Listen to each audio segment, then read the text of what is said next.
স্ত্রী বাসায় না থাকা অবস্থায় 2021 সালের 1 আগস্ট ঢাকা মহানগর পুলিশের গোয়েন্দা বিভাগের ডিবি সাবেক সেই অতিরিক্ত উপকমিশনার এডিসি ও বর্তমানে অতিরিক্ত পুলিশ সুপার মোহাম্মদ গোলাম সাকলায়েনের রাজারবাগের সরকারি বাসায় যান নায়িকা পরীমনি।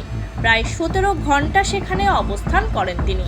এদিকে 4 জুলাই থেকে 4 আগস্ট পর্যন্ত সাকলায়েনের বিভিন্ন সময়ে পরীমনির বাসায় অবস্থান করেছেন।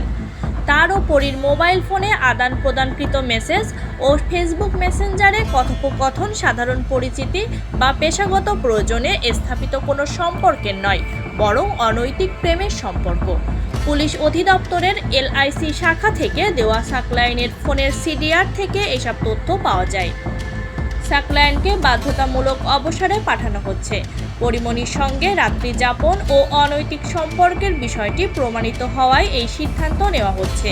তাকে বাধ্যতামূলক অবসরে পাঠানোর জন্য তৈরি প্রজ্ঞাপনের সারসংক্ষেপ এরই মধ্যে স্বরাষ্ট্রমন্ত্রী সালাহউদ্দিন আহমেদ স্বাক্ষর করেছেন।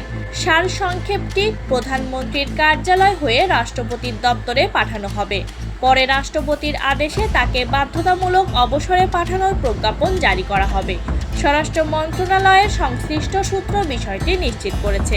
ঢাকা বোট ক্লাবে ধর্ষণ ও হত্যা চেষ্টার অভিযোগে 2021 সালের 14 জুন ব্যবসায়ী নাসির উদ্দিন মাহমুদের বিরুদ্ধে মামলা করেছিলেন পরীমনি। সেই মামলায় তদন্ত কর্মকর্তা ছিলেন গোলাম সাকলায়েন।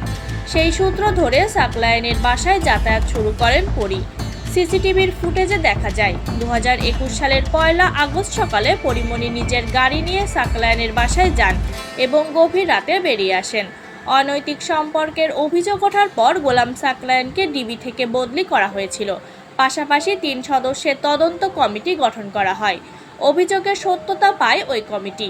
এরপর 2024 সালের 13 জুন স্বরাষ্ট্র মন্ত্রণালয়ের জননিরাপত্তা বিভাগ তাকে চাকরি থেকে বাধ্যতামূলক অবসর প্রদানের বিষয়ে সরকারি কর্ম কমিশন সচিবালয়ে পরামর্শ চেয়ে চিঠি পাঠায়। এরই মধ্যে মতামত এসেছে PSC থেকে। সেই মতামত অনুযায়ী নেওয়া হবে চূড়ান্ত সিদ্ধান্ত।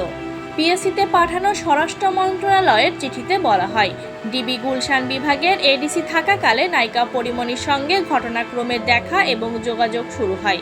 এর ধারাবাহিকতায় তিনি নায়িকা পরীমনির বাসায় নিয়মিত রাত্রি যাপন করতে শুরু করেন। চিঠির তথ্য অনুযায়ী গোলাম সাকলায়েনের স্ত্রী বাসায় না থাকা অবস্থায় 2021 সালের 1 আগস্ট পূর্ব পরিকল্পনা অনুযায়ী নায়িকা পরীমনি তার রাজারবাগের সরকারি বাসায় যান। প্রায় 17 ঘন্টা সেখানে অবস্থান করেন। পরদিন 2 আগস্ট রাত 1:30 বাসা ত্যাগ করেন। সাকলায়েন পুলিশের একজন দায়িত্বশীল কর্মকর্তা হয়ে সরকারি দায়িত্বের বাইরে নায়িকা পরীমনির সঙ্গে অতিমাত্রায় ঘনিষ্ঠ সম্পর্ক স্থাপন করেছিলেন। বলা হয়, সাকলায়েন বিবাহিত ও এক সন্তানের জনক। এরপরও পরীমনির সঙ্গে তার বিবাহ বহির্ভূত অনৈতিক সম্পর্ক স্থাপন, পরীমনির সঙ্গে জন্মদিন উদযাপন এবং নিজের সরকারি বাসভবনে নিজ স্ত্রীর অবর্তমানে সময় কাটানোর মতো ঘটনা সরকারের ভাবমূর্তি ক্ষুণ্ণ করেছে। এ বিষয়ে জানতে চাইলে স্বরাষ্ট্র মন্ত্রণালয়ের অতিরিক্ত সচিব কাজী মোহাম্মদ সাইফুল ইসলাম বলেন, বিষয়টি বেশ আলোচিত হলেও আমার কাছে আপডেট নেই। সংশ্লিষ্ট শাখা ভালো বলতে পারবে।